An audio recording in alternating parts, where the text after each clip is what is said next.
Hello, in this video I will be talking about maps and map compression algorithms.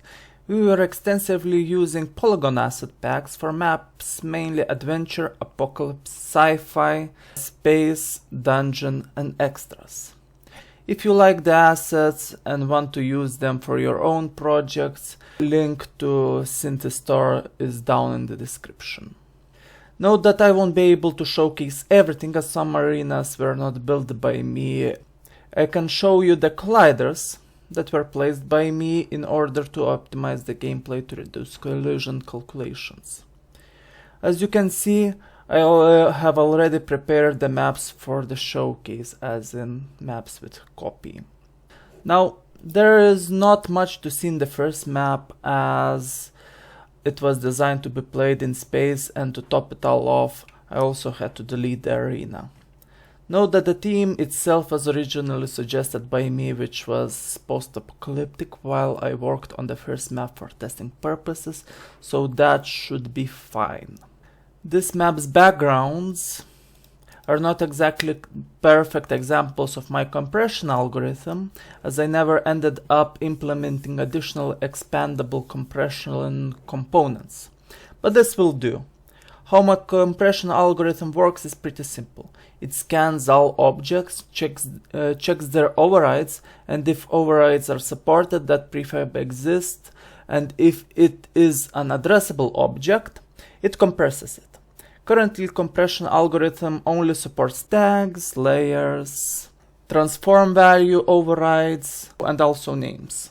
But in the future, I was planning to add compression extensions that would support other overrides such as materials or attached children. For example, this space station has changed material overrides, so it is not compressed.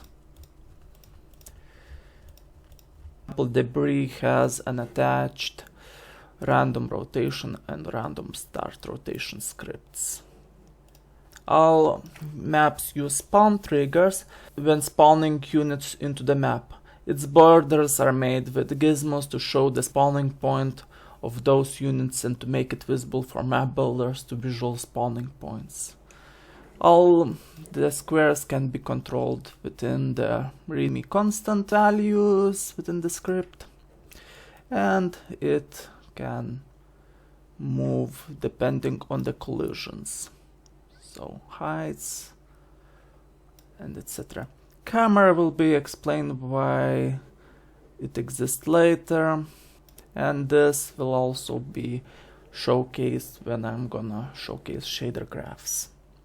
So that's all for the first map. The second map, let me remove the fog. I cannot showcase the arena itself while some other parts like rain were removed.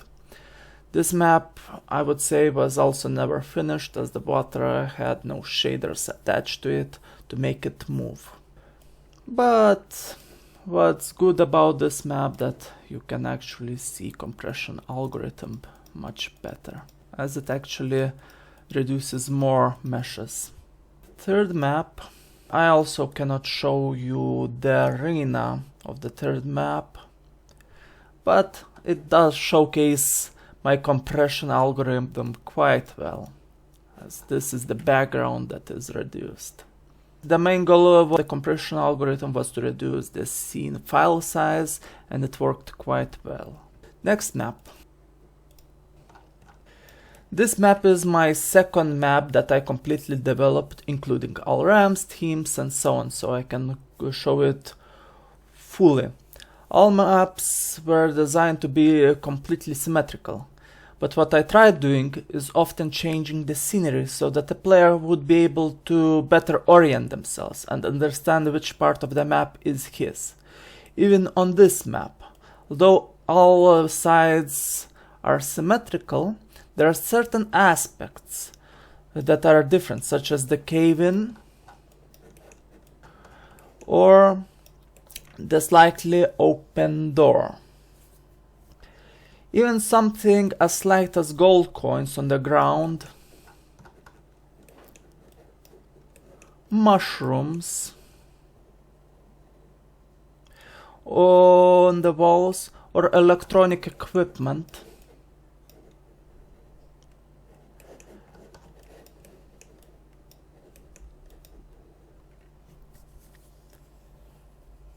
I also enjoy making a sort of a story within the maps by which post-apocalyptic theme came about.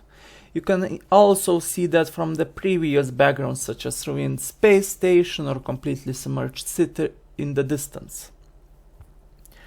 And this is the last map that I completely developed and can showcase. Honestly, I don't see it as finished, as there needs to be more detail within the arena itself, while further away objects should be reduced or simplified, while all narrow viewing of those areas should be more limited than it is. What I do like about this map is the visible scale while playing. Also, by viewing colliders, you can see that some houses have colliders even though the arena should not be able to interact with it. Those are colliders that have a layer set to only interact with the camera, as the camera is set to ignore the invisible walls. The camera is cinema machine and is set to collide with objects. And now for the last map, and this is actually my first map that I made, and this is the origin point of the theme itself. This map is not in the post-COVID game, so I'm showing it in the old project. When playing it normally, one would not notice the slight details, but the first thing that was meant to attract the eye was a tipped futuristic car, which is pretty seemingly out of place. This would allow the player to create a sort of a time frame. Upon further inspection, one would notice abandoned buildings, polluted river, and a wall between the mountains, which is also seemingly out of place. Also, there are roads. Upon looking further, and one might assume that the playing field was also a road, or has been used as one a long time ago. It's not a perfect map, as it still requires some detail and fixes, but it's decent. It was also when we stopped using barriers to limit the gameplay arena. So that's everything that I want to showcase with the maps. I hope you liked what you see. Thanks for watching.